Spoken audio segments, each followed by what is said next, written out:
Hello and welcome back to DevOps Fundamentals by SkillSpeed. In this video, we are going to take a look at how to install Docker on our machines. In the previous video, we spoke about the need for Docker and its relationship with DevOps. Then we had a brief understanding of containers versus virtual machines. And then we spoke about the advantages of containers or Docker. In this video, we are going to understand how to install Docker and configure it before we start using it. So first of all, let's try and understand what are the variants of Docker. Docker is available in two editions, Community Edition and Enterprise Edition. Community Edition is ideal for developers and small teams looking to get started with Docker and experimenting with container-based applications. Docker CE or Community Edition has two update channels, Stable and Edge. Stable gives you reliable updates every quarter, whereas Edge gives you new features every month. Now, if you're familiar with the LTS and the weekly releases in case of Ubuntu or Jenkins, it's pretty similar to that. So Stable is similar to LTS or the long-term support versions, and Edge is more like the weekly version. And the only difference is that in this case it is not weekly but it is monthly. Let's take a look at the supported platforms. So both Docker Community Edition and Enterprise Editions are available on multiple platforms, desktop platforms, cloud platforms, and on-premise server platforms as well. So on desktop, as you can see, Enterprise Edition is not available. However, Docker Community Edition is available for MacBook as well as for Windows 10. If you talk about cloud, Amazon has got both the versions, Community Edition as well as Enterprise Edition. So is Azure. IBM Cloud has only Enterprise Edition at the moment. IBM Cloud does not support, or rather Docker Community Edition does not support IBM Cloud at the moment. If you talk about the server side, so as you can see, only Ubuntu has all the platforms supported or all the variants of Docker supported. All the other have one or two. Enterprise Edition is supported by most of them except Debian and Fedora. CentOS has got Community Edition as well as Enterprise Edition. Debian and Fedora are there only for Community Edition. And if you talk about Microsoft Windows Server, Oracle Linux, RHEL, SUSE, they have only Enterprise Editions. So let's take a look at how do we go ahead with the installation. It's pretty straightforward, not exactly very complicated. We will talk about one of the easiest way to install Docker. The first thing is to check, update your system. So if you are on, let's say, Red Hat, you can use sudo yum check update. Or if you're on Ubuntu based machines, you can check sudo apt-get update. So first of all, make sure your system is updated. Then you can run this script. Now this script is available at get.docker.com and it supports various platforms. We'll take a look at that in just a while. This helps you in installing Docker. So everything which is needed to install Docker will be taken care by this script.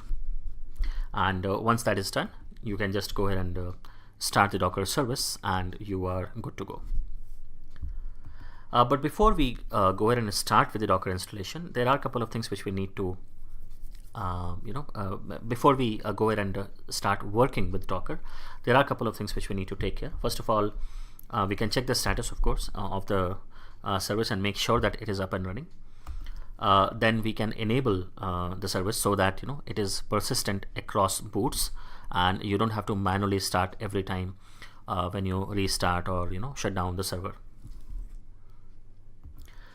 And then finally, this is a very good practice if you're working extensively with Docker to add your username to the Docker group, because what will happen if you don't do this, every command when you run for Docker will need sudo to be prefixed, which at times becomes a real pain. So what you can do is, if you add the user to the Docker group, you will not need to prefix sudo anymore. Alright, so let's go ahead and see things in action. First, let's take a look at the script which I was talking about. So get.docker.com is the web page where you need to go. And as you can see, this is a script right away. You can see, if you see the number of OSs supported, the list is pretty long.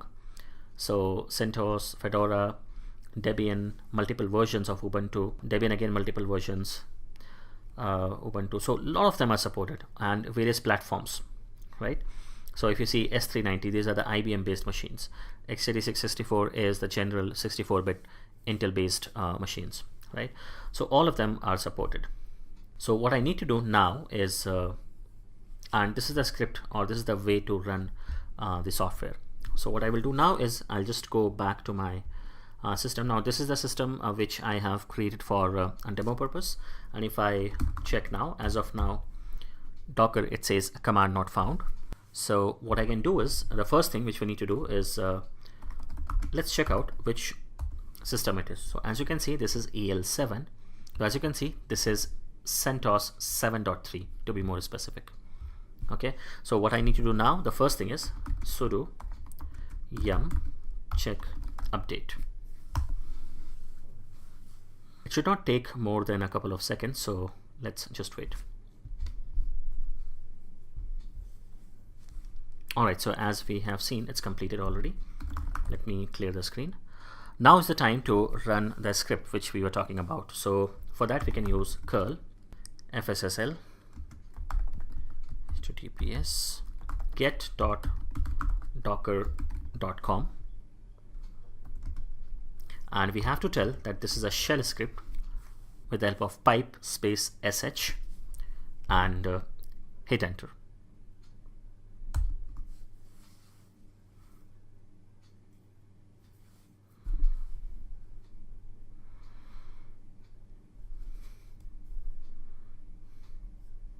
Now this is going to take some time. So, alright, so the setup is complete, and it took approximately 2 minutes to run the whole setup, and it looks like it is done.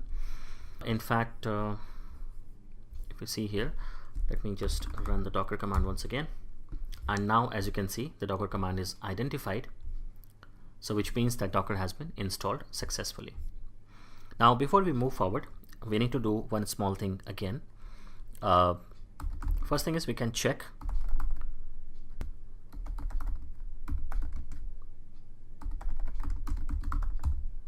so it is not running at the moment. What I need to do, let's start it as well. Now it is running, and what I will do is, in order to avoid the future manual starts, I will enable this as well, so that it is persistent across boots.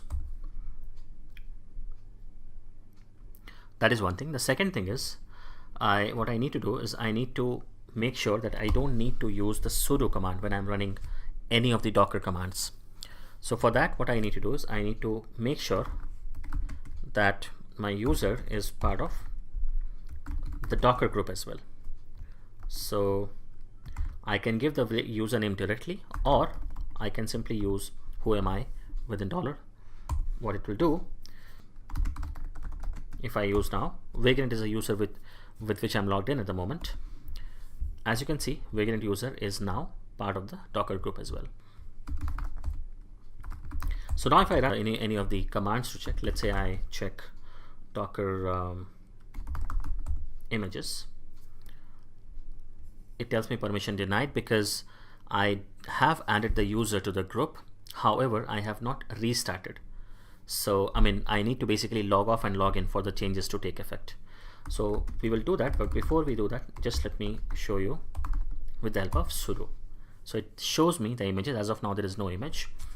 One way to check if the Docker installation was successful is to run this sudo docker run hello world. If I run this, it will take a couple of seconds, and as long as I am getting this message, hello from Docker, this message shows that your installation appears to be working correctly. So this is a very quick and dirty way to verify that my Docker installation has been completed successfully. So that's about it when it comes to installation and configuration of Docker. And that's it for this video as well. In this lesson, we have learned how to install Docker and how to do some post-installation settings before we start working with Docker. So thank you for watching and see you in the next video.